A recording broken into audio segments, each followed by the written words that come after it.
Hey everyone, Gill here. Post-match, Rafael Nadal versus Daniil Medvedev in the 2020 ATP Finals semifinal. If you're not here for spoilers, click off the video in 3, 2, 1. Finally, Daniil Medvedev has solved the Rafael Nadal puzzle for the first time in his fourth try, even after going up 5-1 in this very event last year. Nadal has always been able to figure it out in the end, and this time it was Medvedev coming through 3 sets, 3-6, 7-6, 6-3. This is always a tactical battle. Two players whose minds are always working. There's a lot of shot selection involved here, a lot of decision making always. It's quite the chess match, always fun.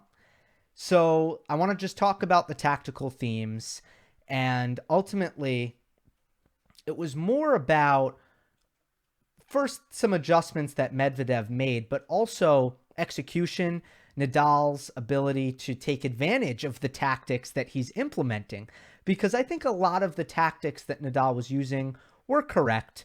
It was just in the finer points of their implementation where maybe they went a little bit wrong. And execution, as I'll get into. So I guess the first thing is great game plan from Daniil Medvedev, I think, off the bat. One, it helps to hit first serves at 70%. He continues to be in a tremendous service rhythm, which was really important.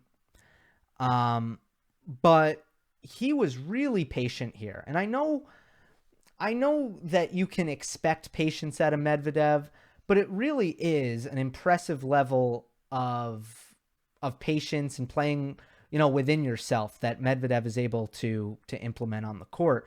I felt that his counter striking was really, really incredible. Just waiting for the moment that Nadal got himself out of position trying to attack and countering Rafa's forehand down the line with a forehand cross court on the run.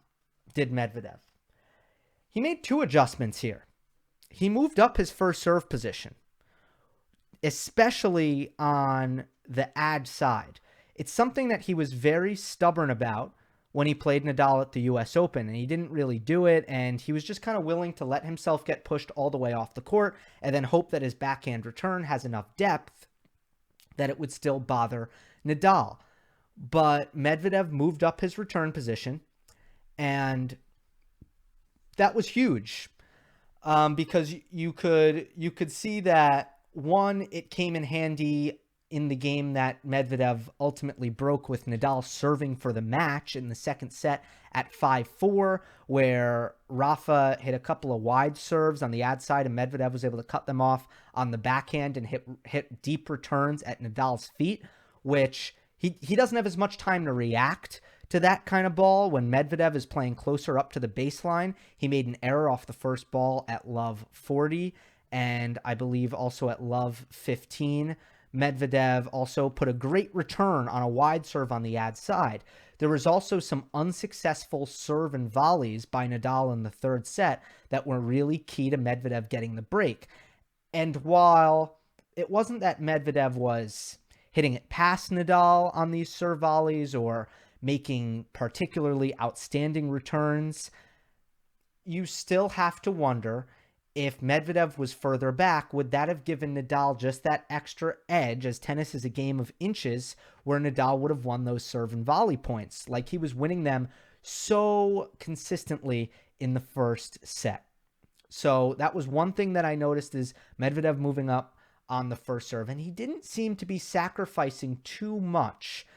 Yeah, Nadal got his free points, his fair share of them, but for the most part, I felt Medvedev was putting a healthy dose of first serves in play, and when he was just in a much better position. Not to mention his second serve returning was absolutely outstanding, and the depth that he's able to get consistently on his second serve return neutralized Nadal's +1 game off the second serve, to an extent that I haven't seen anyone do to Rafa, at least in the group stage of this tournament, including Dominic Thiem, by the way. Great second serve returning by Medvedev. The next adjustment is a little bit more complicated, but it has to do with how Medvedev was handling the Rafa Nadal slice.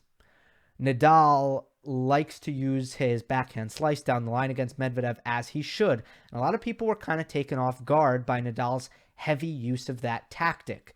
I'm not sure why that is, because everyone with a decent slice backhand knows to use it against Medvedev and use it often. So quickly, just to go over why that's the case, which I'm sure some of you might be tired of hearing, but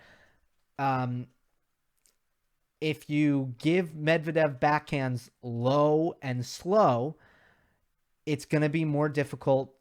You're sapping the potency and the heaviness out of Medvedev's backhand because it is a flat shot. He doesn't like to hit it really low because it is a lower racket speed shot. He prefers to redirect pace rather than create his own off the backhand, although he can do both.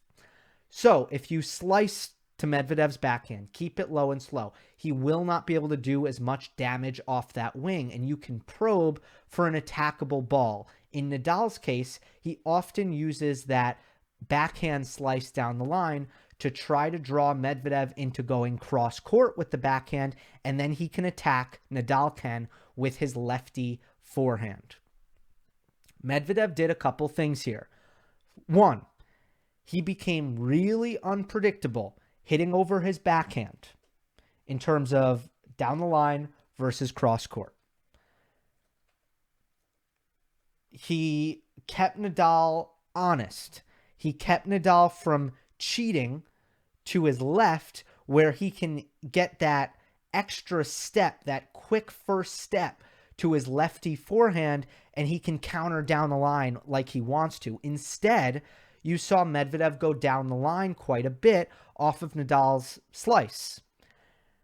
And that in itself wasn't winning Medvedev points. What was happening is when Medvedev then pulled it cross court, he was much safer because Nadal seemed a step slow. His reaction time was not quite as sharp when Medvedev went cross court. Nadal covering that running forehand just wasn't as quick, and that's because Medvedev was mixing it up. Another thing Daniil was doing, which is out of his comfort zone, something that he doesn't usually do, is he was running around that shot and hitting inside-out forehands. He did so on one of the biggest points and one of the best points of the match at 1-1 in the second set tiebreak. A tremendous point by both players. Outstanding defense from Medvedev earlier in the point off of a Nadal forehand down the line. Ultimately, Medvedev hit an inside-out forehand winner off of that Nadal down-the-line slice backhand.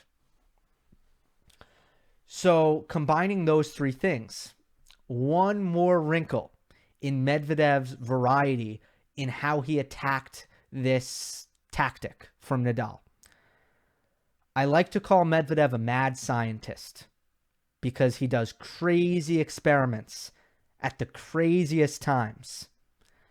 And on break point here, in the third set, Medvedev does a delayed charge off of Nadal's backhand slice. It's 3-all, it's out, and Medvedev sneaks in and finishes a volley because Nadal was just floating it back. He had no idea that was coming.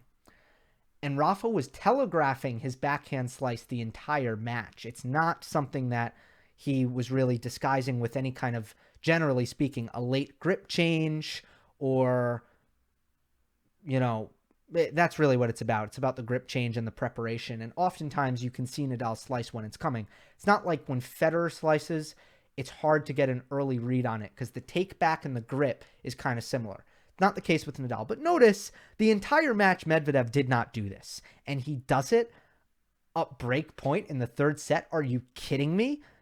This is how I know the Medvedev of old is back. It's when he does stuff like this. Absolutely wild. So, all in all, Medvedev started to do a lot better off of Nadal's slice. However, I don't think that's tells the full story of why Medvedev won this match. I think that Nadal's tactics worked. I don't think Nadal sliced too much. I think it was the auxiliary weapons that Nadal put around his slice that was not quite there. I felt that Nadal missed volleys that he didn't put away in the third set, that he was easily putting away in the first set and most of the second set. In the second set tiebreak, there were 2 ground strokes that Nadal should put away every time that he didn't. On both occasions, Medvedev lobbed it over his head and ended up winning the point.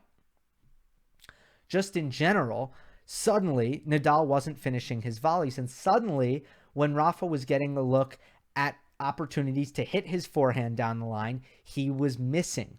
I think that Nadal might have gotten tired here and his level dropped off. So you can talk about tactics, you can talk about strategy, and I think Nadal might take a little bit of heat for the decisions he was making on the court. I don't think that is really founded. I think he was getting the shots he was looking for. I just don't think he was making them. And certainly Medvedev taking away some of it with the things he was doing with return position and how he was responding to the slice. I also think that there were a couple things missing from Nadal's variety. Where was the high looping shot? I know that this isn't the highest bouncing court, but I didn't see it much after the first set. I think it's a great tactic, trying to bounce the ball up high on Medvedev's forehand and trying to draw errors like that. Medvedev's forehand gets sometimes really out of control if you can get it up high. And I thought Nadal, if you remember, even to the Medvedev backhand in the US Open, was trying some half moon balls and was mixing up the heavy topspin with the flatter shots and those micro variations. I didn't see that as much. I felt that all of Nadal's variation was kind of slice, slice, slice. So again, nuanced here, nuance. I don't think Nadal sliced too much. I don't. I think he didn't do enough other stuff. I thought there wasn't enough variation outside of that. And his backhand just wasn't as opportune as it can be, nor was his forehand. Again, the slice is to set up these other shots. The slice isn't necessarily to just win the point off the bat. And I just didn't think that Nadal had what he needed to have behind his slice. It was mostly about execution for Nadal. If you look at the 3-all game in the third set when Medvedev broke, on add-in, serve and volley, Nadal could have finished the volley. Didn't. Medvedev forehand passed down the line. Deuce, another serve and volley. Another deep volley. First volley from Nadal. What is that? Nadal never volleys deep.